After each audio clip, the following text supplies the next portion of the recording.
What's the number one challenge when it comes to learning to hold the cello bow consistently? Why is it that it can be so frustrating to hold the bow correctly? I'm going to answer both of those and help you overcome this frustrating challenge. But first, here are the three main ways I teach the bow hold so that we have a foundation for where our hand is supposed to go on the bow. And be sure and download the free guide on my website, thecello.online, that accompanies this video.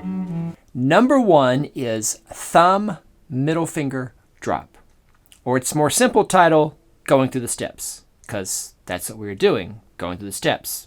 Most amazing name ever, don't you think? First, say it out loud with me. Thumb, middle finger, drop. While you are following along, hold the bow in your left hand with the frog going to your right, just as you are playing. You can even put the bow on the string. That helps. This will allow your right hand and fingers the freedom to go exactly where they need to. You have to place the thumb and fingers precisely in each step, so let's look at it closer.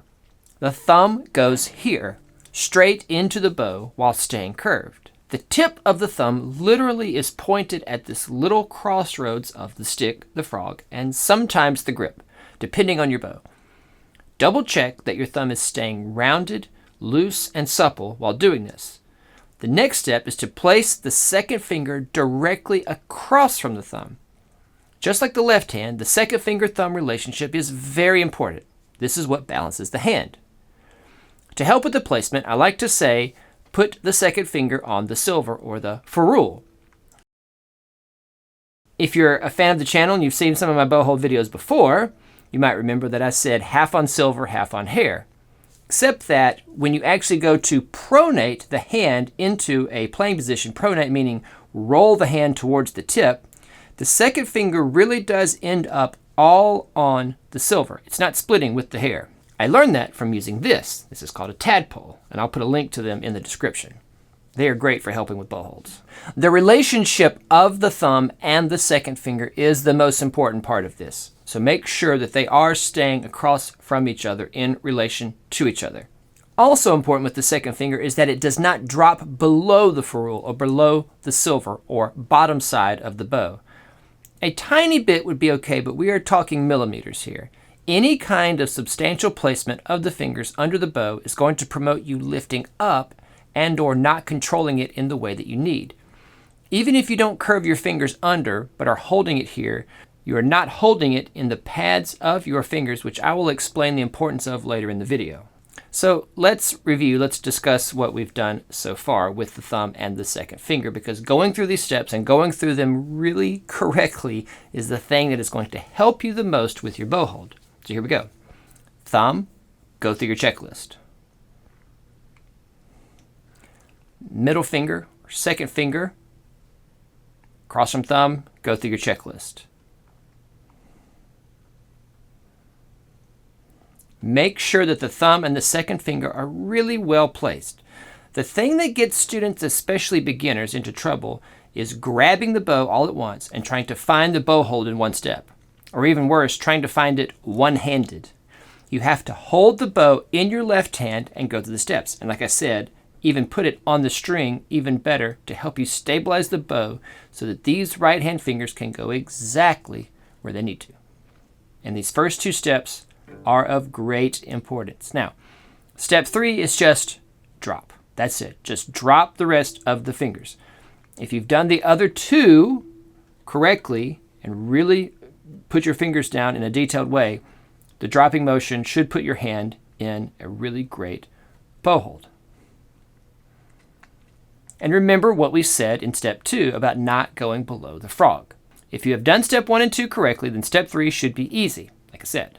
When you drop the fingers, the little finger should be flat against the frog, and the index finger should be near the rest of the fingers with a similar shape. Not out here like this. Let's look at the second way I teach the bow hold. It's called the cliffhanger, because that is exactly what it should feel like when you do this exercise. Imagine you are rock climbing and your fingers are holding on. It's the flat, squishy part of your fingers that are in contact. There is no way you would dig your fingers in like this while you were rock climbing, you would fall. And if you held anything else like this, you would drop it, which is why when we hold the bow like this, it's so unstable. It's just not a strong or secure grip. And there is no way you would hold on with just one side of your hand like this. See this one all the time. The most secure grip is to have all of the pads of your fingers on the bow like this, not like this.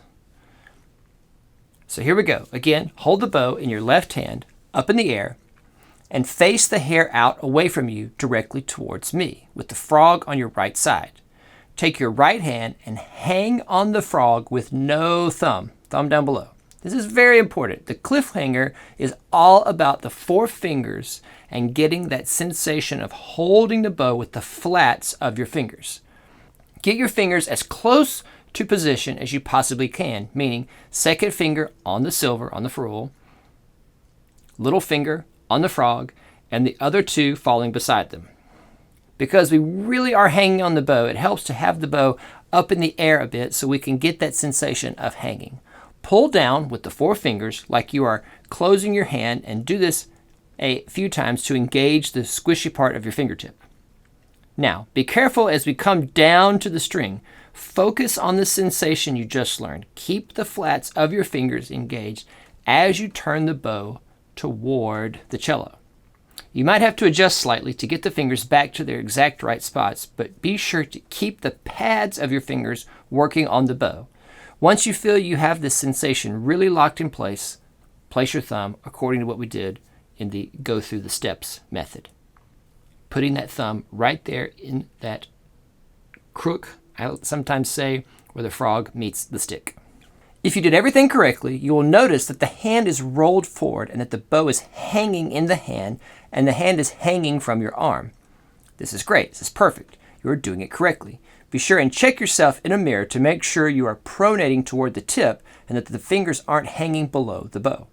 Speaking of the hand hanging, this brings us to way number 3, the hand hang.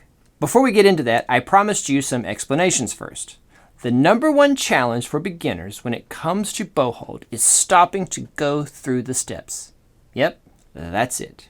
You have to be proactive, meaning anticipating that things are going to go wrong and that you have to stop and fix them. You have to go through each step in any of these methods. If you don't, if you simply just grab the bow or try to place your fingers all at once, especially one-handed, this is where you get into trouble and form bad habits. The frustration comes and the inconsistency comes when we fail to stop and check often because we think we don't need to, or we forget, or we just think we're being efficient by doing it one-handed. All right, here we go with way number 3. I won't go over the specifics of where each finger goes since we've already done that, so if you need to review those or go back to the earlier parts of the video, especially if you find this way helpful. This is why I present the bow hold in several ways. Everyone is different, and one of these might click more than the others. That's awesome. That's a win-win in my book.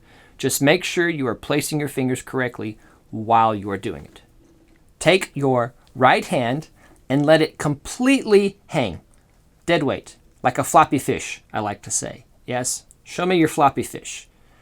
In order for the hand to do this, the elbow will have to support it because the hand will have to have something to hang from. While the hand is hanging in the bow path, all right, sometimes it's helpful to make the OK sign here with your index finger and thumb, and maybe place this, okay, against the C string, just to remind ourselves where the bow path is, all right? So I'm really hanging in the bow path here. Then take the bow in your left hand and place it in the right hand, making sure to check all the points of contact. And adjust your right hand fingers accordingly. The tendency when using the hand hang here is to grab the bow and then immediately revert back to old habits like straightening our wrist. Make sure you maintain the curve from your arm to your fingers and after you take hold of the bow. Like I mentioned before, it's not a one and done. You have to stop often and check to make sure you are maintaining the bow hold and the correct hand position. Remember to try all of this on a regular basis, and then if one of them becomes your go-to, that is awesome. Like I said, I have 3 ways because one of them might click more than the others. Use the one that works the best for you. And if you like using all 3, then you're in my camp because I like lots of different ways all the time. I need lots of different ways on a regular basis. And once you have a really good handle on the bow hold, you may be wanting to focus on getting a better tone when you're actually putting the bow on the string and trying to get more arm weight into the bow. And I have a video to help with that right here.